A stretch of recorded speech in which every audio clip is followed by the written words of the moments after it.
구독과 좋아요는 사랑입니다. 여러분 반갑습니다. 말씀 창고의 서현 목사입니다. 오늘도 시청해 주셔서 감사합니다.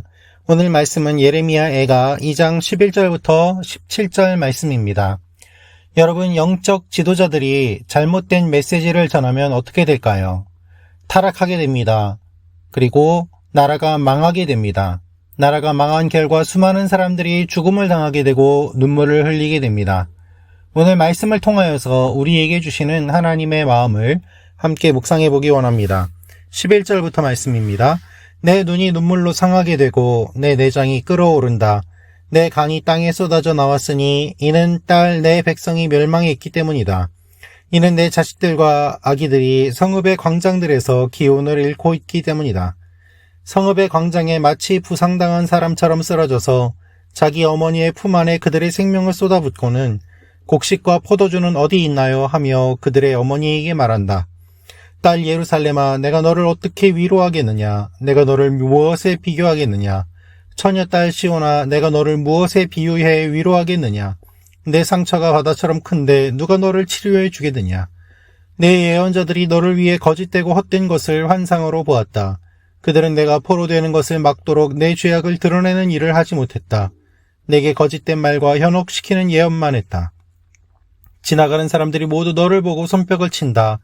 딸 예루살렘을 보고 그들이 비웃으며 머리를 흔든다. 이것이 아름다움의 완성이라고 불리고 온 세상의 기쁨이라고 불리던 성읍인가? 내 원수들이 모두 너를 향해 그들의 입을 크게 벌렸다. 그들이 조롱하고 이를 갈며 말한다. 우리가 성읍을 집어삼켰다. 이날은 진정 우리가 기다리던 날이다. 우리가 이것을 찾았고 또 보았다. 여호와께서 계획하신 대로 하셨고 오래전에 그분이 명령하신 말씀을 이루셨다. 그분은 헐어 무너뜨리고 긍휼히 여기지 않으셨다. 대적들이 너를 보고 즐거워하게 하셨고 내 적들의 뿔을 높이셨다. 여러분, 오늘 말씀을 보면 예레미야가 눈물로 눈이 상했다고 이야기하고 있습니다. 내장이 끓어오릅니다. 그가 이렇게 표현하는 이유는 무엇입니까? 그가 너무나도 많이 울었기 때문입니다. 눈이 상했다라는 말은 앞이 보이지 않게 되었다, 거의 실명하게 되었다라는 의미이기도 합니다. 너무나도 많이 울었기 때문이고 그 결과 앞이 보이지 않게 됩니다. 그리고 또한 이것은 상징적인 의미이기도 합니다. 앞을 보지 못하게 한 영적 지도자들 때문에 눈물을 흘리게 되고 그 결과 실제로 앞을 보지 못하게 된 그와 같은 여러 가지 의미가 이 표현에 담겨 있기 때문입니다. 여러분, 예레미야는 왜 울었습니까? 많은 자식들과 아기들이 성읍의 광장들에서 죽어갔기 때문입니다. 재앙이 임하게 되면 누구에게 임하게 됩니까? 모두에게 임하게 되지만 그 재앙의 고통을 가장 먼저 경험하는 사람들은 약한 사람들입니다. 어린아이와 노인과 사회적인 약자, 경제적인 약자들이 먼저 고통을 경험하게 됩니다. 똑같이 재앙이 임하고 심판이 임하더라도 많이 가지고 있는 사람, 그리고 높은 지위에 있는 사람은 그 충격이 상대적으로 덜하게 됩니다. 오늘 말씀을 보면 어린 아이들이 엄마의 품 안에서 죽어가는 모습을 묘사하고 있습니다. 그들은 어미의 품 안에서 어미의 젖을 빨면서도 젖이 나오지 않아 배가 고파 죽어갑니다. 그들은 죽어가면서 이렇게 이야기합니다. 곡식과 포도주는 어디 있나요? 먹을 것은 어디 있습니까? 하면서 엄마의 품에서 죽어가는 아이의 모습을 상상해 보십시오. 얼마나 슬프고 잔혹한 일입니까? 이 일들을 예레미야가 사방에서 보았기 때문에 그는 눈물을 흘릴 수밖에 없는 것입니다. 그리고 그는 이 원인이 어디에 있는지 분명하게 이야기하고 있습니다. 그것이 14절 말씀입니다. 예언자들이 거짓되고 헛된 것을 환상으로 보았다는 것이죠. 그 결과 그들은 회개하는 것을 막아버렸습니다. 거짓과 현혹시키는 예언만 했기 때문에 제대로 상황을 파악하지 못하게 하고 회개가 늦어지자 결국 하나님의 심판이 임하게 된 것입니다. 여러분, 거짓 메시지, 잘못된 환상, 잘못된 예언, 가짜 종교 지도자들이 악한 이유는 무엇입니까? 첫째로 그들은 영적인 눈을 가리기 때문입니다. 두 번째로 그 결과 회개할 기회를 놓치게 하기 때문입니다. 셋째로 그들은 상황 판단을 제대로 하지 못하게 만듭니다. 넷째로 그들은 아무런 책임을 지지 않습니다. 다섯째로 그들은 재앙 가운데서도 가장 나중에 재앙을 받기 위해서 성전 한가운데 중심에 자리 잡고 있습니다. 여러분, 이것이 당시 종교 지도자들의 모습이었습니다. 그들은 무엇을 했습니까? 거짓된 예언을 했고 헛된 것을 환상으로 보았습니다.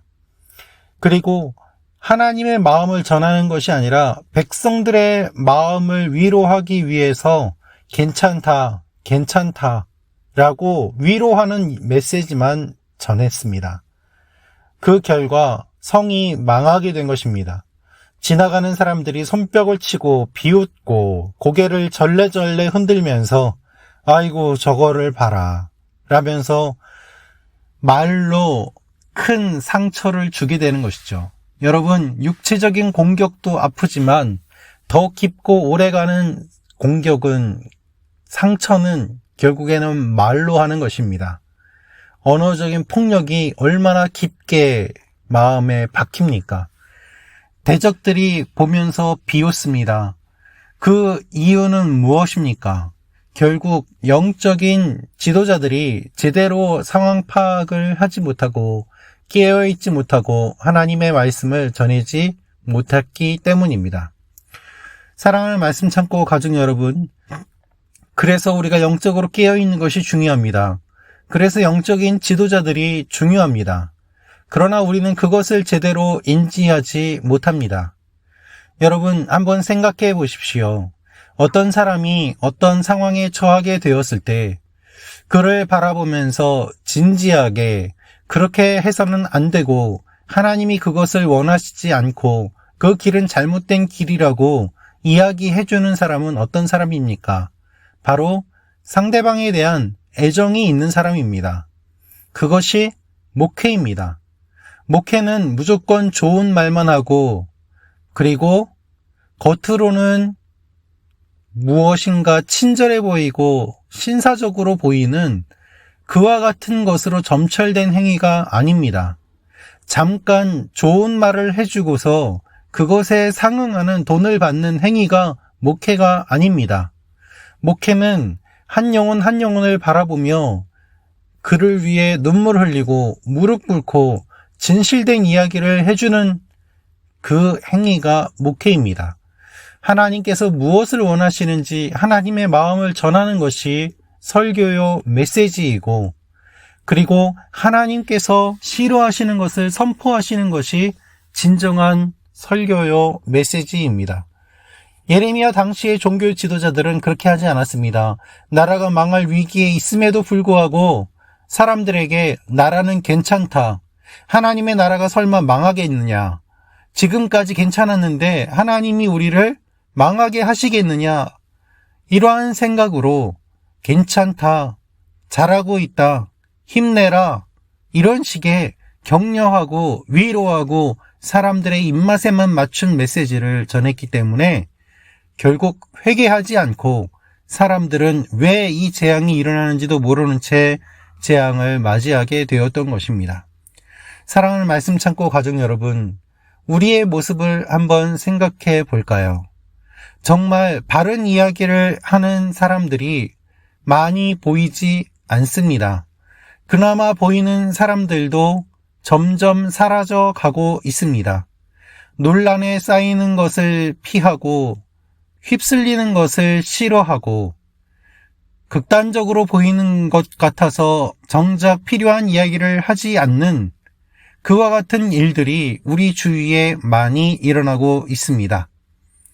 정작 말을 해야 되는 메시지는 전하지 않고 그저 두루뭉술하게 하나님께서 이야기하시는 것처럼 자신의 이야기를 포장하며 말하는 사람들이 많은 사람들에게 인기를 얻고 유명한 사람이 되는 그와 같은 일들이 일어나기도 합니다.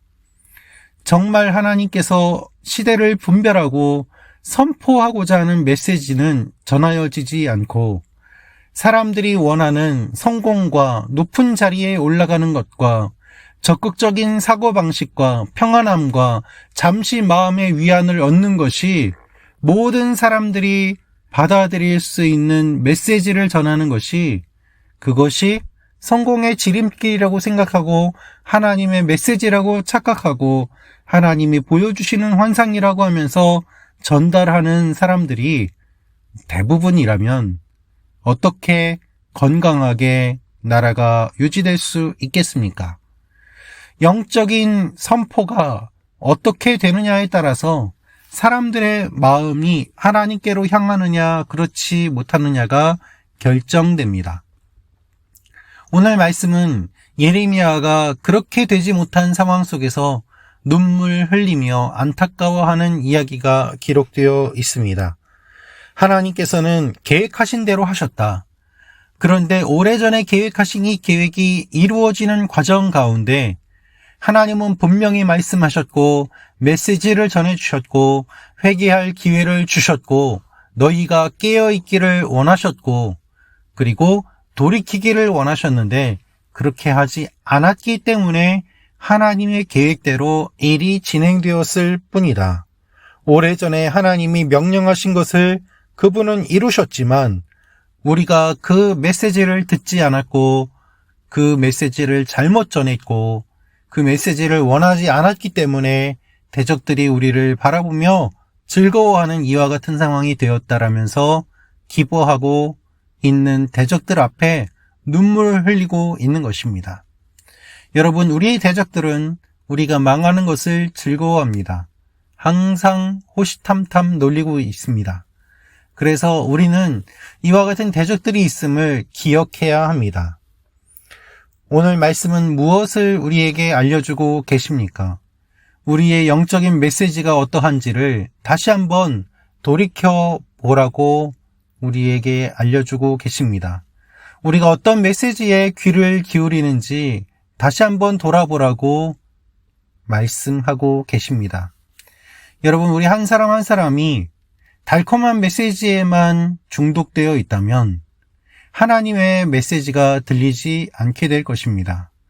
하나님은 물론 우리를 사랑하십니다. 우리에게 좋은 것을 주십니다. 우리가 잘 되기를 원하십니다. 우리에게 복 주십니다. 그러나 거기에는 분명한 전제 조건이 있습니다. 그것은 하나님의 말씀에 순종해야 되고 하나님의 뜻대로 행해야 되고 주의 율법대로 주님이 원하시는 대로 해야 된다는 것입니다. 주님은 이것을 분명하게 말씀하십니다. 은혜와 율법은 서로 모순되는 것이 아니고 함께 하는 것입니다. 그리고 한쪽 메시지만 전하는 것이 아니라 양쪽 다 전하는 균형 있는 영적 지도자들을 주님께서는 원하고 계시고 우리 성도 한 사람 한 사람이 그와 같이 영적으로 균형 있는 메시지를 들으며 살아가기를 원하고 계십니다. 오늘 하나님께서 우리에게 주시는 이 말씀을 기억하기를 원합니다. 여러분, 이 나라를 바라보며 우리는 무엇을 생각합니까? 교회를 바라보며 우리는 무엇을 생각할 수 있겠습니까? 나 자신의 영적인 상태를 바라보며 무엇을 생각할 수 있겠습니까? 은혜만을 사모한다고 하면서 하나님이 주시는 진정한 메시지는 귀를 기울이지 않고 잠깐의 위로와 긍정적인 생각을 하나님이 주시는 메시지라고 착각하며 그것조차 분별하지 못하는 영적인 깊이가 얕은 상태로 살아가고 있지는 않습니까? 하나님 앞에 저를 포함하여서 우리 모두 다시 한번 이 말씀을 붙잡고 나아가는 일들이 일어나기를 원합니다. 기도하겠습니다. 아버지 하나님, 우리가 달콤한 유혹에 빠지지 않게 하시고 영적으로 바르게 분별하게 하시며 하나님이 주시는 메시지에 바르게 귀를 기울이게 하시고 이 메시지를 또한 있는 그대로 바르게 선포하는 귀한 선포자들이 많아지게 하여 주옵소서. 예수님의 이름으로 기도합니다. 아멘.